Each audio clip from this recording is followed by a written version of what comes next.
welcome. This is about my 4th attempt at a live this evening because the internet just doesn't seem to want to work. I'm going to talk about content. Now, content is super important. And the reason why it's really important is because the algorithm wants us to go and be engaged with our audience. So we need to do lots and lots of things to be able to share with our audience what is going on. And at the moment, it's a very strange time. We've obviously just come out of the pandemic and we want to be able to promote our businesses. We want to engage people and we want to entertain people and inform them. What we don't necessarily want as users is to be completely sold at all the time. So we need to nurture our customers. We need to engage with them.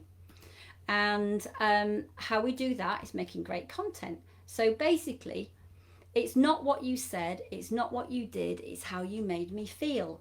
So when we're doing posts to promote our own business on social media, we kind of need to make sure that we are engaging people. If people are engaged emotionally, that doesn't necessarily mean crying, it could mean laughing, it could mean informed, it could mean provoked, add interest. If they've got a feeling, they're much more likely to take action. So we want to communicate our action through visual means. We want to show that our business is important and that we can give benefit to our customers. The more emotional a potential customer feels, the more likely they are to take action. And you do not sell, instead you help, advise, solve a problem. I've just been reading the Mary Porter's book, and this is called Rebuild, How to Thrive in the New Kindness Economy. And that's where we're at right now. It's about helping, supporting and serving our customers well. So how can we do that? We can start using attention grabbing headings for one, and actually put something with that heading that we don't necessarily expect. So please don't use those stock images anymore of those people doing the high fives in the office, because nobody wants to see them. They want a truth and honesty and integrity about your brand. They don't want to see that you're just using stock pictures, because that just doesn't work for anyone at all. So try and avoid the stock pictures. If you have to use them, fine, but maybe use them in a different way. You know, if I made you give you a picture with a boiled egg in front of it, how can you possibly use that boiled egg for your business? Is there some value of it being hard, or being going through a process, or being, you've got multifunctional skills, a bit like an egg that could be used in lots of recipes? You can find different ways to actually put an image and a heading together that make you sound more interesting, that stops the scroll on our phones. That's what we have to do. So you've got about 1 to 3 seconds where people will make a judgment on your website. You've got 1.5 seconds on a phone. Think how fast we scroll on with our thumbs, and think what makes us stop scrolling. Now, a customer on average needs to see your brand at least 17 times before they actually remember it. We think, don't we, as business owners, everybody knows our logo. In fact, as business owners, we get bored of our logo and our fonts and our colours, and then we want to change it up all the time. Well, my friends, nobody wants that at all, because we need to instill the know, like and trust. And if we're messing up our fonts, if we're changing the colours all the time, that doesn't instill any confidence in our customers. Our customers need to know that it's us. They need to instantly recognise our brand, and they need to have a truth in that, and they need to trust it and know that our values, our integrity are there, and we're the right people, that they've landed on that page. So please keep your branding consistent, your fonts consistent, your style, your tone of voice consistent, because that's what your customers want. So your job is, how are you going to promote your business? How are you going to engage with your potential customers or your customers on social? And basically, it's a bit like a recipe, okay? Or if you get all the elements to make a recipe, it doesn't make the meal, does it? It's how you actually put the right content, the right amount, at the right time to be able to make that meal. And that's what your social and your content and your email newsletters and your website is all about. So your website needs to show off your business, and it needs to really have a benefit-led statements all the way through. Benefit-led statements are you telling the customer how you can help solve their problems, help their lives, stop their kind of frustrations in their day by providing your service. So go through your website and just analyze how many times you say me or you.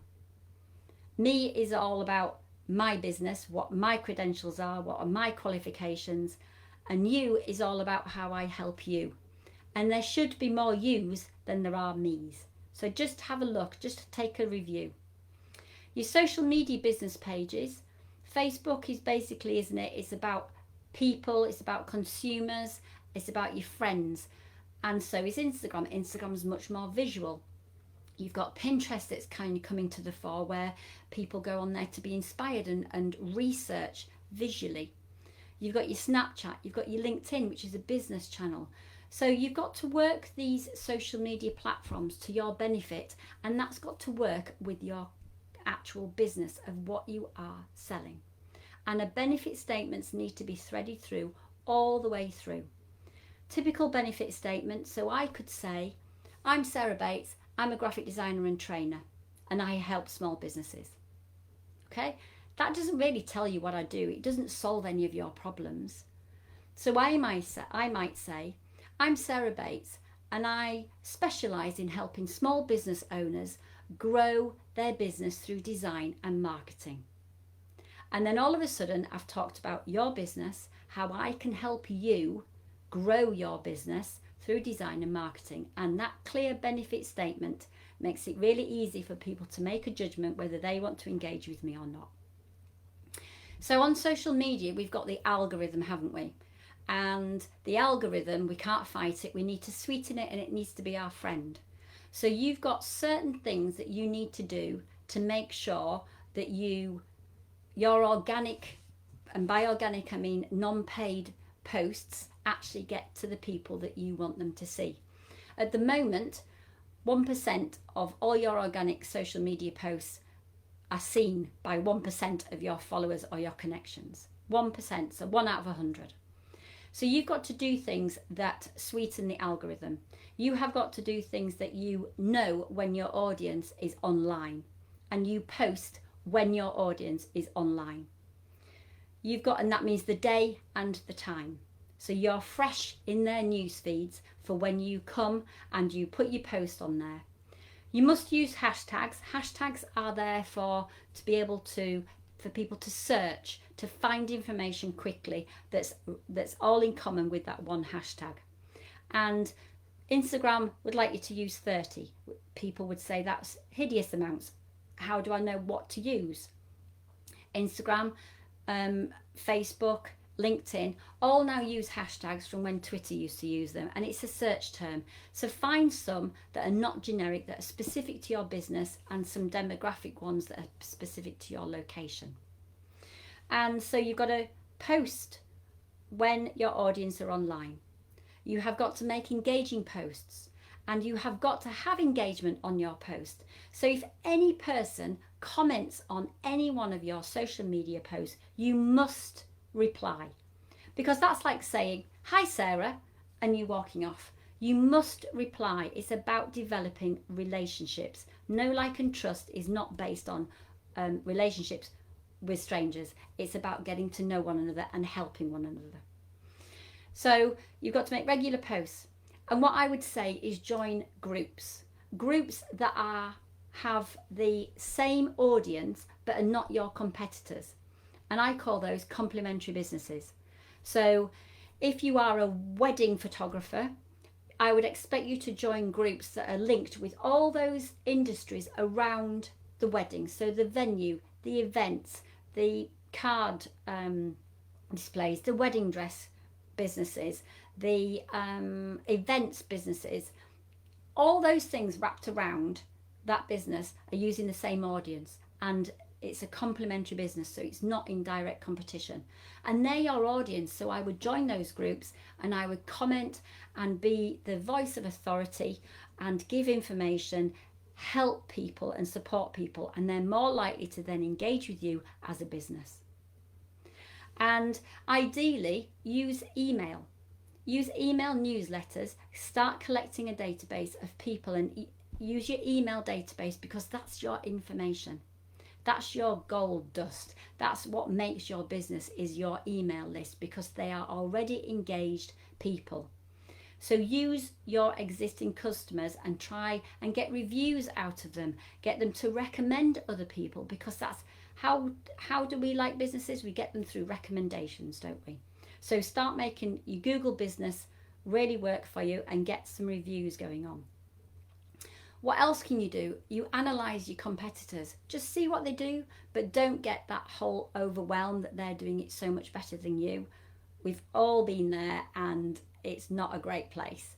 So just keep an eye out, but that's the only thing that you need to do, and be confident in you as a business, that you know that your audience, you know what they like, you know how to entertain them, and ultimately you know how to solve their problems, ease their frustrations with your products. And images say it all, don't they? And you know, if you have, for whatever reason, an animal in your posts, or you have some kind of random broccoli stem or something like that, they probably will get much more interest than a typical business high five business, whatever that would be. And the reason for that is it gauges interest. It gives somebody something to think about. It provokes. It might be humorous. So images say it all, and I would try and find images that are not necessarily those stock ones. And a tip from me is to name all your images. So I name all my images Sarah Bates Design, and then it could be brochure, brochure 1, brochure 2, Sarah Bates logo, Sarah Bates branding. And the reason for that is when you go into Google and you type in graphic design or brochure or logo design, and you go to images, my images have got much more chance coming up on that page of images, because I've named them all as I've put them on my social media platforms and my website. So please bear that in mind. That's a really good tip to help you with your SEO and get shown up, which is what we're all wanting to do, is show our businesses off better. Talking of images, everyone now needs design in their business, because you have got to do the daily stuff of the social media. And I get it, you don't want to pay a designer every single day to do your social media posts. So I recommend you using Canva, which is a free online, it has a paid version, but a free online design program. But you've got to know the design fundamentals in order to do good posts. That's really, really important. So as I've asked you to have a look at your SEO, as I've had to have a look at your images, as I've asked you to have a look at your website about the me and the you, what I also want you to do is start to look at your branding style. Is it cohesive? Is the Facebook one the same as the Instagram one, the same as the LinkedIn one, the same as the LinkedIn business one, the same as your website? Is there a cohesion with the colours? Is your font, does your actual logo look the same? Are your fonts the same? So please make sure that, sorry Hannah, you've also commented, haven't you? I do this for SEO purposes. Fantastic, name and company on everything. It's absolutely brilliant. It really, really helps, especially when you look on images. We all know we click on images, don't we, in Google, and hey ho, we've gone to a website. You want to be that website, don't you? So also look at your review. At any point, all through COVID, everything, businesses might have changed, but have a look and see from a customer's point of view, could they see a cohesion? Can they see a harmony? Can they see the same things, the same benefit statements on all your platforms? And if the answer is no, then get it changed so it does. Different content ideas then. So I'm going to do a freebie. If you're signed up to my newsletter, there's a subscribe on my website, sarahbatesdesign.co.uk/subscribe, and I'm going to be giving out a freebie, a checklist linked to the training that I do on a Tuesday. And we've got some content ideas. So if you have any business whatsoever, you will have something specific that you think is different for your business. And you need to tell people about it because no one else does.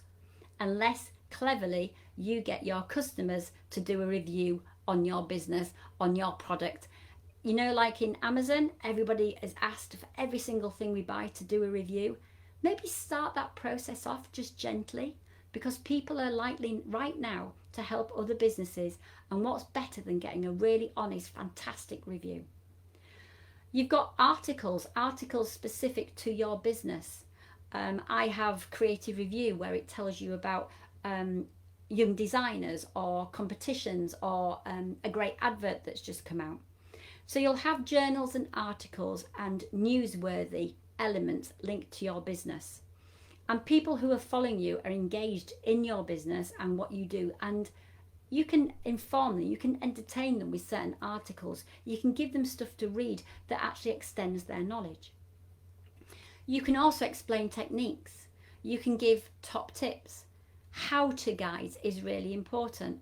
I really believe everybody wants to or should learn something, possibly learn something new nearly every day, however small or tiny or big it may be. And as a designer, I know everybody doesn't want to be a designer, but design is in every single business right now because you have to do the social media stuff, you have to do the daily stuff. And for me, you have to show up better. You have to show up better than your competitors. And by doing some of these things that I've already told you about, you will get there. But it's a slow burn, so be consistent. I haven't got my triangle with me, but normally I do. But be consistent. So you've got explain techniques, give top tips, how-to guides, educate. You've also tell people about your process. So how have you come up with those ideas? How have you instigated this training program? Why have you done this training program? Is there anything that you can give that helps people save time, that helps people have a balance and harmony in their lives? Anything to do with your business. You know your business better than anyone else, so please share some of that information. And if you don't get any engagement, then perhaps you're not sharing the right stuff, because no engagement or no kind of comments whatsoever kind of means you need to change it up a little bit, doesn't it? You need to ask or put that statement in a different way. Perhaps asking an open question would be better. Show who you're inspired by, past and present. People's birthdays, lots of people, depending on the business, have the event planners, don't they, where, you know, it's Easter coming up or it's Pancake Day. We're going back to the eggs again, aren't we? So basically, think about your business, and I want you to put a circle in the middle. And if I had my slides working, I'd be able to show you, but a circle in the middle with the name of your business, your products, and then 6 lines off it. And think about those 6 lines. One of them could be about the past, what's gone on in the past, your industry. People celebrate people's birthdays who've inspired you. It could be about current things, new techniques that have come on, a new recipe, whatever it would be to link with your business. It could be about your customers. Share their journeys, celebrate their wins, share the testimonials that you've asked them to do, because that's just great. And in LinkedIn, it's especially, they have this give some kudos to people. To do that is just going, well done, and I think that's great. And it's a really nice thing to do. So do some reviews on other people's and have that idea of going and sharing with your engaged audience. You've also can do quizzes, can't you? And competitions. You can also tell people about your environment, what works. I love my ring of light, and I'm going to do a post about it because I think it's just immense, and lighting is really important for when we're on screen. So share your inspiration, share some reviews, engage with your customers, and think about some keywords that people would often use on the internet to hopefully find your business. For myself, it would be obviously graphic design, logo design, branding, but it might be logo design Yorkshire, It could be other things. It could be about, why do I need to use a logo design? Now, many people, the idea is that you're posting for what people are trying to search for. And hopefully, like a blog on your website, it will come up in the search engine and people will click on that and come to your website. Now, how do you know what people are searching for? How do we do that? There's two ways of doing that. One is go onto your Google page and you type in the word. So I might type in design. And then you'll get a list of suggestions underneath, won't you, about that. That's a key to what people are searching for. And if you go down to the bottom of the page of Google, it will also go and also searched for. And it will give you a whole list of key phrases that people are typing in right now linked to that one word. And then there's a huge, great, big, fat secret. And that is answerthepublic.co.uk. If you go into answerthepublic.co.uk, it is a repository. It's pulled everything from Google on that day that people are searching about. And that, my friends, is the gold dust. That tells you what people are searching for, linked to your industry, linked to your word that you've typed in. And if you can use that phrase that comes up, it comes up like a big spider diagram. If you use that phrase on your blog title and you use it within your blog, you're going to come up. You're going to come up, and you do this on a regular basis. So don't kind of make up a headline. Use answerthepublic.co.uk and find that keyword, that phrase of words that you can use as your title for your blog. And if you keep doing this in a consistent manner, you will show up. The reason why I know that is because I've done it myself, and also I read the book Marcus Sheridan, They Ask You Answer, and it's amazing. And this is kind of where he's got his information. So he was very clever in the fact that he wrote blog articles all to do with swimming pools. He had a fiberglass swimming pool business, but he wrote about concrete pools. How do I know what big size my garden is? And he wrote this massive amounts of information. He called it a knowledge centre. And if you can do that, you can then do your social media posts all around that particular blog and make that blog work for you and get people to come to your website, which is immense. So we've talked about typing into Google. Searches related to is always at the bottom. If you type in actually in the word at the top, there's a whole list. Take a screenshot of it, because again, that's the phrases that people are typing in right now to see that. And you can also do something called Google Alerts, and you can type in key phrases, and Google Alerts, you can set this up. Just go to Google search help, create an alert, and you will get into your email box from Google all those things, all those articles related to that keyword. Now, wouldn't that be great to share with your audience? Some information you found that would be of interest to them. And again, it's about content. So we've got headlines. Headlines stop the scroll, don't they? They stop the scroll on anything that's got an image on. So why do we stop? We look at the image and the headline doesn't kind of fit with it, and we stop it to find out why. And ideally, the more concise you can get your heading, the better it will be. Now, when I've said ask questions before, don't ask a question that can just be answered with no. So, can a photographer truly capture love? You'd be like, yes or no. But it doesn't pull you in, does it? It's not got a hook to pull you in. You could say, though, the impossible task of capturing love in photos. How do these photographers pull it off? And then you'd be like, oh, impossible task. These have pulled it off. That's got me interested. I'm going to go into there.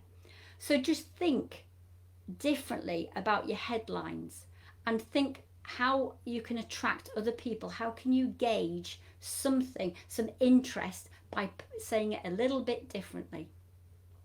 And if we think about, you can say, who else wants an easy way to share a social media? The secret of writing. 5 ways to help your life. 5 ways to review your website. All those little things with numbers, especially 3s and 5s and 7s, we don't think is an exhaustive list. So we're much more likely to click on that than we are actually thinking there's 30 things that are going to help you on your website, which means that's a lot of work and I'm not going to go there. It's all about quick and helping people. How to survive your first live on Facebook with one person who's really engaging. It could be about that, couldn't it? Anything really that can help you. Short and sweet. So keep it short. Headlines no more than maybe 70 characters, 8 to 12 words before you kind of get cut off if you're sharing that among kind of on your Twitter, on your LinkedIn, on your Instagram page. But what you want to do is slightly change that copy so it's not exactly the same on all those sites, because your audience is, it's more business-like on LinkedIn, isn't it? It's more casual and informal on Facebook. Instagram's about short, punchy, kind of fun headings. And then you've got all the other wealth of social media posts as well. So when I get asked, how often should you post? And where should you post to? Basically, you need to post to your audience where they're hanging out. And how do you know where they're hanging out? You've got to put some groundwork in and you've got to research where those people are. And you can only do this by testing and trying on your website. There's no fast and hard way if you're doing it for yourself. But you've also got to think of your content and you've got to think of the punchiness. Nobody wants to read a headline that's got 25 words in it. No, we really, really don't. If you said, think social media is just for kids, here are 10 statistics guaranteed to prove you wrong. It's like, whoa, I forgot what the beginning of it was. However, if you went 10 stats that prove social media isn't just for kids, I'm now engaged, I've read it quickly, and I can make a decision whether I'm interested or not. If you don't get any feedback, as we said before, that's feedback in itself, in the fact that your content isn't interesting to your audience. It might be to you, it might not be to your audience, so we need to change it. And what I need you to do is kind of think strategically about your content. So if you've done a blog or blog post on your website, article on LinkedIn, use your social media to drive traffic there. Your article on LinkedIn could be a shorter version of the blog, which should be 300 to 500 words on your Google, on your page, because Google love paragraphs now. So when you type in a word, it doesn't just come up with that word on that website, it comes up with the paragraph. And the people can then read it and they're much more likely to engage with it on your website. So blog on your website. If you can, if you've got enough following, do an email newsletter, because you can take snippets and you can promote people to go onto your website to download that freebie, whatever it needs to be. And your social media come together. And it must be cohesive. You must think about it. If it's random, you're never going to increase your following. You never really, unless you get very lucky. So make it strategic, and do block posting. Just think about it. 3 hours one morning, and you could have done it for the whole month if you're doing 2 or 3 posts a week. Whatever you do, do it so it is consistent, but it is manageable for you. There's no point saying you're going to post 3 times a day if you can only do 1 post a week, because you need to be consistent. So whatever's manageable for you when you're starting out, and then you can learn and review and grow and get better at it. So that's it, my friends. That's all about content. I will learn how to go live and share my slides, which I'd practiced so many times this morning, and for whatever reason it wasn't having it today. So that is content. If you want to subscribe to my website and my newsletter, it's sarahbatesdesign.co.uk/subscribe, and then the newsletter comes out. And I want this to be of value to my customers, to my clients, to my audience, and I need to serve you well, because design is in every single thing, everybody's business right now. Whether it's a social media post, a newsletter, a flyer that you have to you're handing out, a poster to promote an event, you need to do it well. for my sake, you need to do it well. I might have designed your logo, and you need to look like it's great and show it better. So if you want any design help, please use the hashtag Ask Sarah in my private Facebook group, and I will feedback any designs free because I want to help you guys. And if you did want any design and training, just even knowing how to use Canva in a little bit of a better way, please go on the www.thedesignschool.online, and you can go on my Canva and design course. First part teaches you all about the basics and fundamentals of design, and then the second part, through using a template, shows you basically how to use Canva, and it gives you those basic tools. And one lady who went on the course last year basically said she'd been using Canva for a whole year and didn't know all the stuff that I taught her in 1 hour.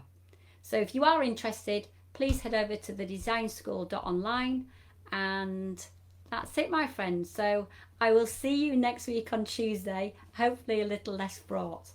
Thank you so much for joining me this evening. At least Hannah's here. Thank you. Bye.